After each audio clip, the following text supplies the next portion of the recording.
Hello everybody out there, how's it going? Welcome back to my channel. My name is Megan, and I think that sometimes we can really use some good old tips on how we can improve our experiences in our kitchens, whether it's, improved functionality or storage tips or ways that we can better prepare our food. And that's what today's video is all about. I'm going to be sharing with you some healthy and helpful kitchen and food hacks, and I've got a couple kind of minimalist related tips as well so that you can have a much better experience when you are in your kitchen preparing food and just spending time in there.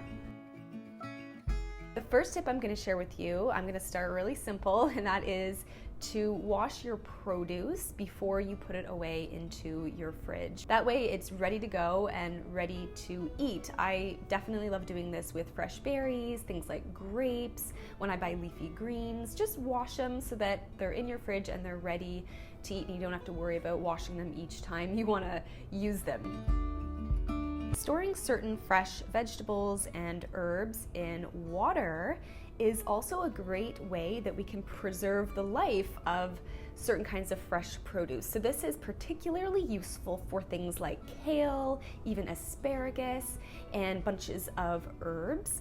And so you can really just put them into like a small mason jar with some cool filtered water, or like even a vase. If you wanted to, you could sort of treat this as almost like a decorative produce bouquet, kind of. You can put kale in it and it can look kind of nice and fresh and green. But this is a great way to even prevent wilting of certain herbs.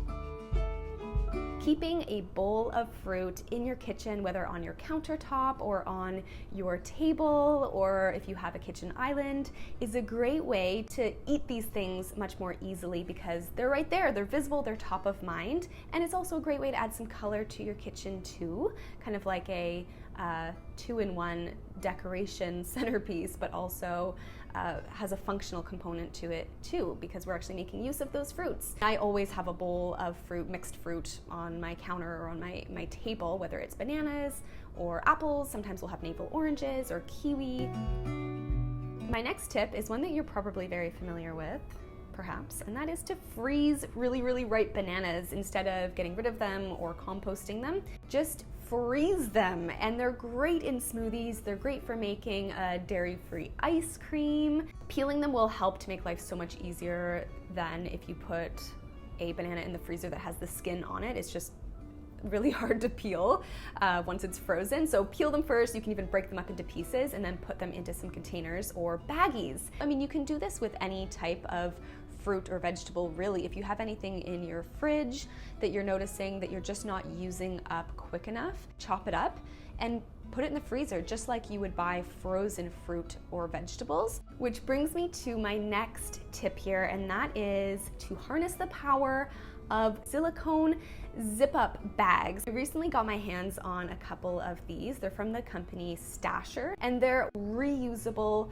baggies, and they come in all different kind of shapes and sizes, and they're a fantastic alternative to Ziploc bags. They're obviously, plastic free, they're reusable, they're much more eco-friendly, and I love them. But what's great about them, besides the fact that you can use them to store things like frozen bananas in or any other kind of food that you want to just quickly throw into a bag, they're also great for reheating really, really easily. So you can just plop it directly into boiling water to steam food or to reheat food. You can even put them into the oven too. So they're super versatile. Definitely a great kind of reusable item that you can swap traditional plastic Ziploc bags for.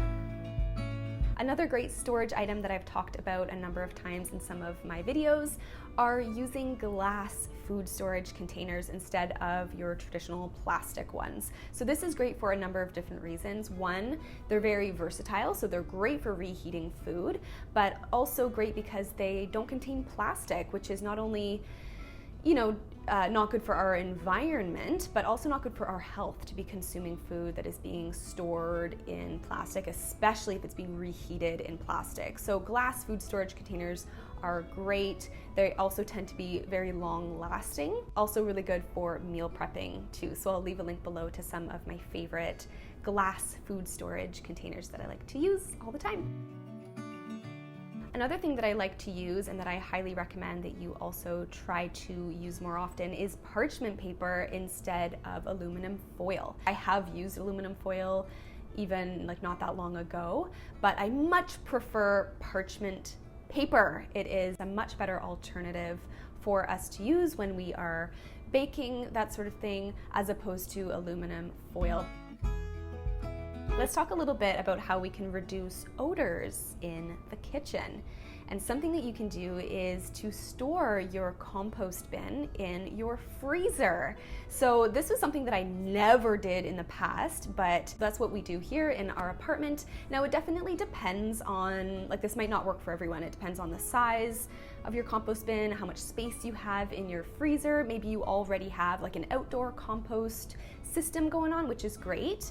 But storing your compost bin in the freezer is a great way to not only reduce the odors that can go along with having a compost bin in your kitchen, but it also can help to prevent having a lot of bugs too, like fruit flies and other things like that. Keeping a container of baking soda in your fridge is also another classic way to reduce kitchen and refrigerator odor.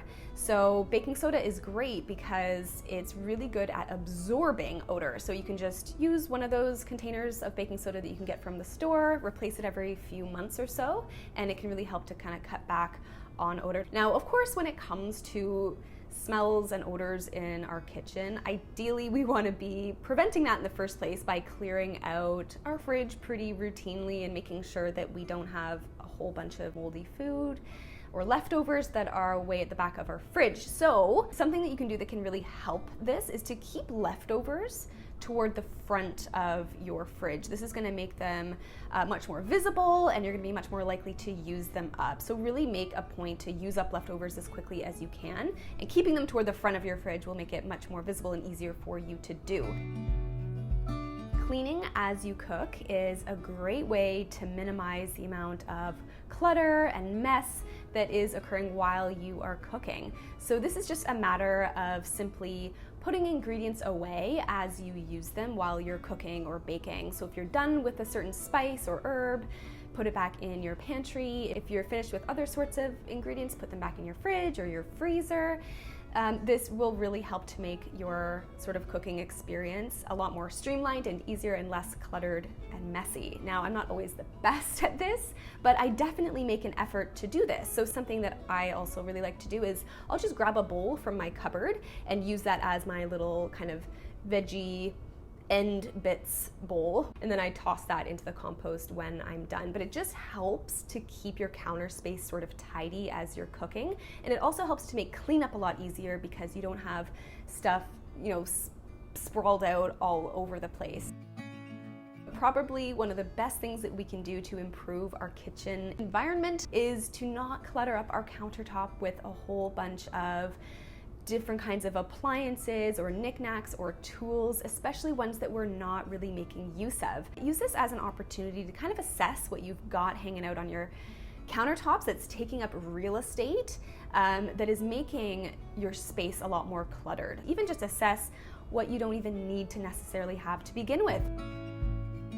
And lastly, I have one final kind of functionality tip here, and that is to keep items and ingredients and things like that that you use most frequently as easily accessible as possible. So I think, in theory we do try to do this, but often our cupboards or our drawers become sort of arranged in a way where things are, harder to reach or just harder to access the things that we do make use of the most. Try to organize and arrange your kitchen space, your cupboards and your drawers in a way that the things that you use most frequently are very, very easy to access. This is gonna hugely enhance also your cooking and your kitchen experience.